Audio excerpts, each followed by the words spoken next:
નમસ્કાર દર્શક મિત્રો, આપ જોઈ રહ્યા છો HK ન્યૂઝ। તો જોઈએ આજના મહત્વના સમાચાર સાબરકાંઠાથી। ચાદર કોલેજમાં બ્લડ ડોનેશન કેમ્પ યોજાયો।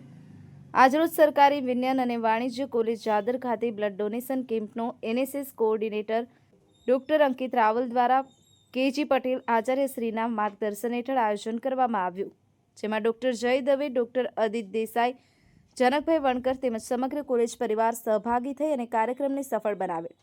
બ્રહ્માકુમારી કેન્દ્રના દીપાલી દીદી તથા અન્ય સભ્યોના સૌજન્યથી વધુ સંખ્યામાં ગ્રામજનોએ ભાગ લીધો। જાયન્ટ હિંમતનગર અને જાયન્ટ હિંમતનગર સહિયર ગ્રુપ દ્વારા બ્લડ ડોનેટ કરનાર દરેકને સુંદર ગિફ્ટ આપવામાં આવી, જેમાં ઝોન પ્રમુખ શ્રી ભરતભાઈ ગાંધી, શ્રી ભાસ્કરભાઈ પટેલ, ગ્રુપ પ્રમુખ શ્રી પંકજભાઈ મહેતા, મંત્રી શ્રી મહેશભાઈ, સહિયર ગ્રુપના પ્રમુખ સોનલબેન મહેતા, મંત્રી રાજેશ્રીબેન ત્રિવેદી, ખજાનચી હિનાબેન સોની હાજર રહ્યા હતા। ગ્રુપ દ્વારા શાળામાં વૃક્ષારોપણ કરવામાં આવ્યું। રેડક્રોસ ભવન હિંમતનગર સ્ટાફ દ્વારા સારો સાથ સહકાર મળ્યો। Bureau report, HK news, Himmatnagar.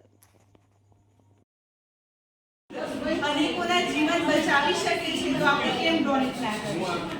તો બધા એક આશા સાથે આ સંકલ્પમાં જોડાયા અને મન તો ખાલી સંકલ્પ આવ્યો, પણ કોલેજે મદદ કરી કે તો કશું આયોજન જ કર્યું, પણ કોલેજે બધું કોન્ટેક્ટ કરવા, રેડ ક્રોસમાં, જાયન્ટ્સમાં, દરેક જગ્યાએ એમની જ કોલેજ વાળાએ જ કોન્ટેક્ટ કરે છે। તો પહેલો આભાર તો કોલેજના પ્રિન્સિપલ સાહેબનો અને એમના સહયોગી